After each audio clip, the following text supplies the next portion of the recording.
get out of here, I want to go over your guys' most recent release. It was called Best Supporting Actress. I think it's an incredible fucking record. So I'm just going to start us out by playing a little snippet of my favorite song, which is the title track, Best Supporting Actress.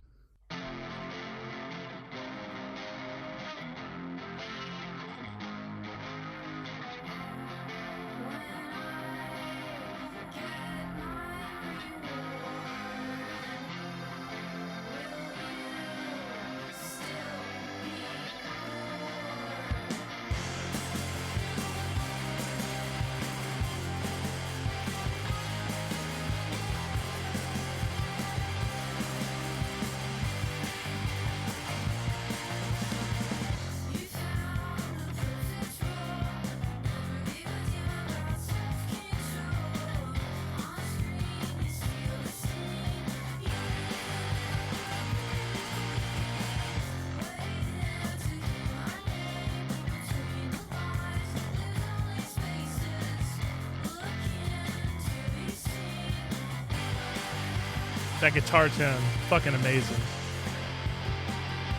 My favorite part of the song is the little lead lick in the chorus. The That's a, yeah. Oh, right.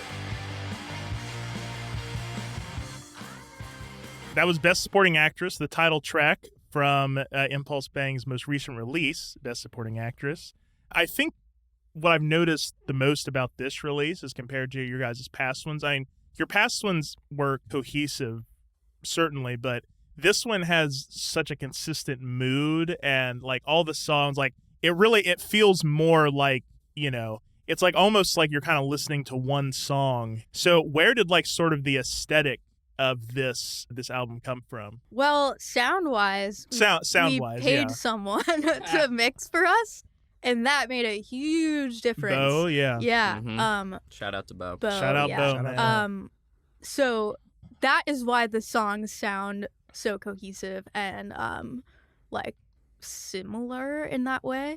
I think vibe-wise, like this is I think one of the first albums where every single band member, Corey wasn't in the band yet, but at the time, every single band member contributed at least one song that was like their idea. Yeah.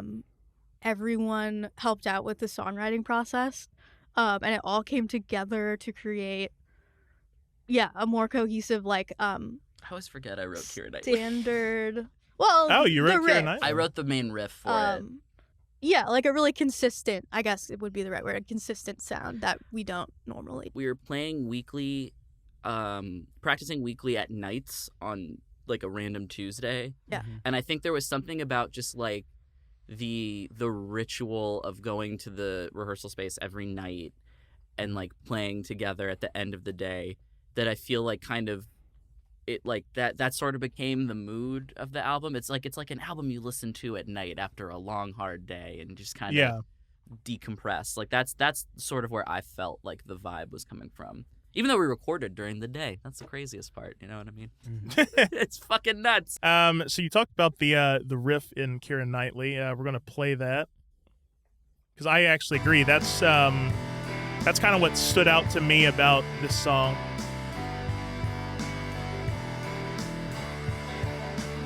I love that banana now.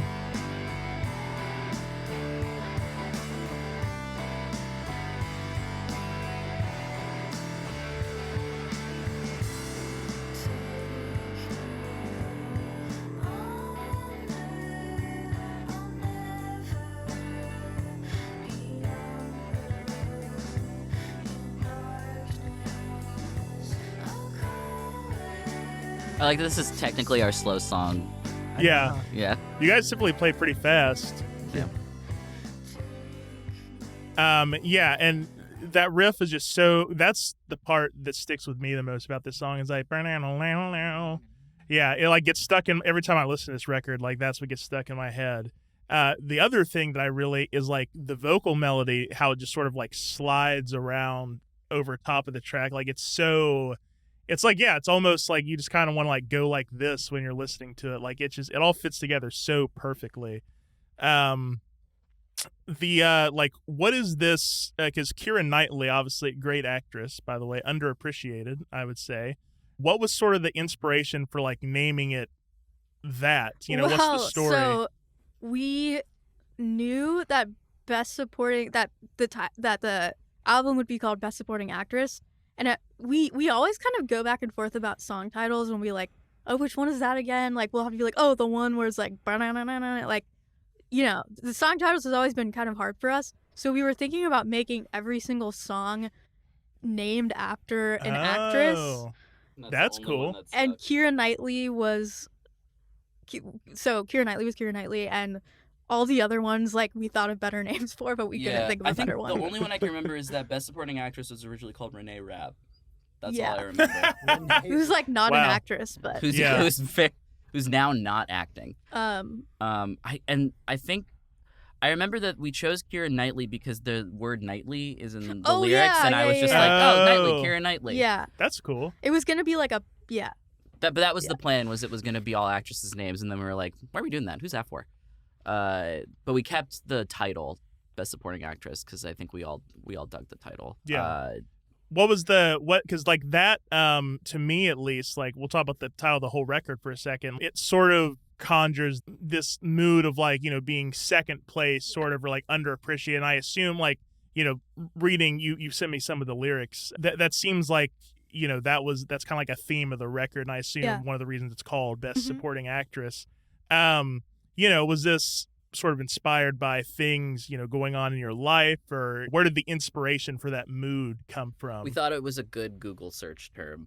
Okay. Like for the album. That was my like argument for it. So SEO, I genuinely thought that SEO wise it would be like kind of fun. But I think it works thematically. Oh no, for 100%. See, folks, art is boring. Art can be so boring. I also think so Noah had sent me the like what inspired the lyrics to that song. I think you did you include Best Supporting Actress in that initial?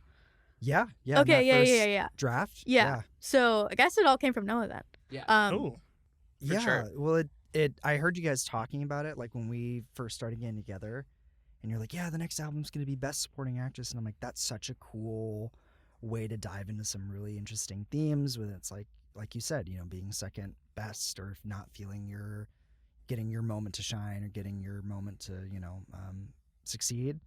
And I think that kind of inspired it a little bit. I think that song more than the other ones is more nail on the head in terms of like, you thought what are the lyrics? Oh my God, it's like I'm not your little Miss Prodigy. Miss Prodigy with your recklessness and mediocrity. Obviously Sophie made the lyrics the great things that they are, but like I think that initial draft that we kind of worked on together was a lot of that. Was a lot of you think you're so great even though you're mediocre, and blah blah blah blah. What I also just realized was that And the Winner Is, which is the last track off that album, which is sort of like we kind of call it like not a departure, but it's definitely like a very clear like this is ending now sort of song, with a really complicated riff written by Jordan.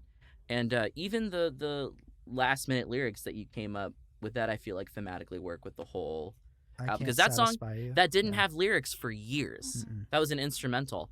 And then I remember Sophie came in one day and was like, oh, I added lyrics to this, and it was just that one phrase, like I think maybe 4 times throughout the song, and I really felt like it tied the whole thing together. Yeah, well, it starts out with dig ins, and that a lot of that is digging into yourself and digging into what the true issues are, and then you ended on I can't satisfy you, I've gone through this journey. So speaking of dig in, which I'm gonna play a snippet of in a second, like because I'm a decently big like lyric person. Like I like to, like when I first listen to a record, I just listen to it just straight up, but like I usually records that I really like, I like to go back and like pull up the lyrics and read them. And I was sort of like, for this one, Sophie sent me some of them, and then I kind of like was going through and like really just focusing on listening to the lyrics. A lyric in Dig In really stuck with me. I bet you dug it when I screamed, "What a pretty little thing you got there." What does it mean exactly? I don't know if it means like one specific thing, but the original, again, Noah like wrote the lyrics mostly to this one. I think I changed it to Dug It because the song is called Dig In, and like I bet you dug it. Like I bet you got something out of when I screamed. Like it's supposed to mean like I bet you felt like you were right when I screamed. Yeah. Like a haha told you so. That's Right. kind of like what Like was in someone my head. getting off on making Yeah, you mad. yeah, Yeah. exactly. Sure. We all know people like that. Yeah. And then what a pretty little thing you got there, I think just means like What always came to me is off. It's like that's the person who dug the screaming is saying what a pretty little thing you got there, referring to like your reaction, your anger. Like, oh, look at you, you're so angry over this like stupid thing or something. yeah, I actually had been thinking about it like the person who's screaming is saying that that the other person is like so pretty and innocent. But that's what's cool about music. Yeah, everyone can have See, I interpreted it to be about the Civil War. Well, that's because of the slow zooms and the Ken Burns and all that stuff. If you play it backwards, there's a lot of that. On There's there. a subliminal messaging. It's a lot of Civil War It's just imagery. Sophie saying the South was right over and over again. Yes. It's really. It's the Emancipation Proclamation. But we mean South America. We think the Civil War is where North America and South America fought each other. Well, that song was interesting. Like, I think I was just mumbling the lyrics over the riff part of it because it was a lot slower. There was a lot more like dynamic in terms of like going really quiet and then going really loud and then going really quiet and going really loud. But I think I sent that to Sophie and she obviously worked her magic to make it more streamlined and like an actual song, as opposed to me that was just like in my bedroom like, I bet you dug it when I screamed. I'd love to hear the demo. The of Dracula. you The doing demo it. was really the good. Dracula remix. No, the demo was like a full ready to go song. Oh, Yeah. hell yeah. Yeah, but it's, that's the great thing about being in this band is, you come up with something like that and then, you bring it to these guys and they make it 1,000 times better. And that's really rewarding. And this song really paid off too, because it's, I think it's a song that most of the people we showed it to were like, this is the single. the single. Because what was our original idea for the single going to be? I think End It, right? Right, yeah, it was going to be End It. Yeah. And then people were like, nah, it's Dig In, dude. Dig In. Dig In's a great We track. changed the order of the album too, A couple because times, Dig In wasn't supposed to be the first track.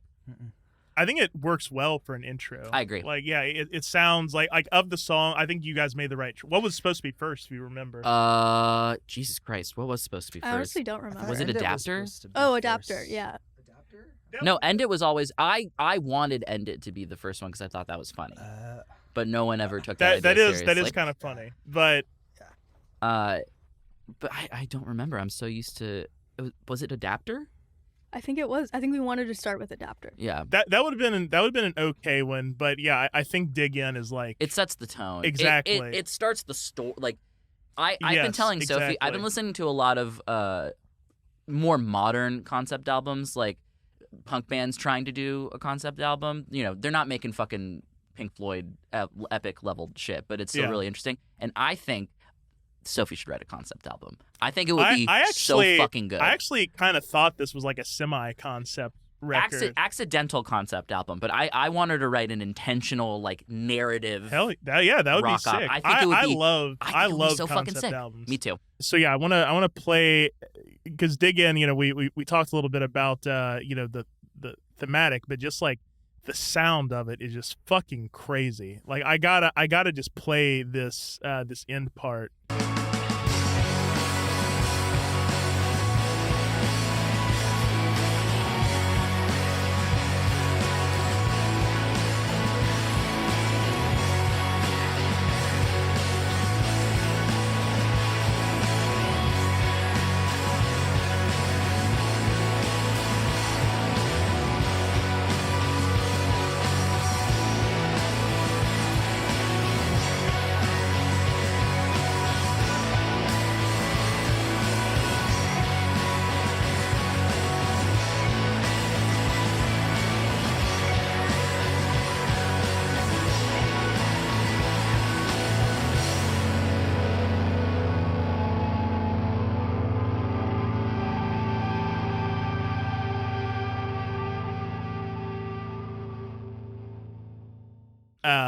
yeah, I legitimately, this is I haven't put out my list yet, but this is probably going to make my top 10 albums of the year. Wow. That's so nice. Yeah, It means the world.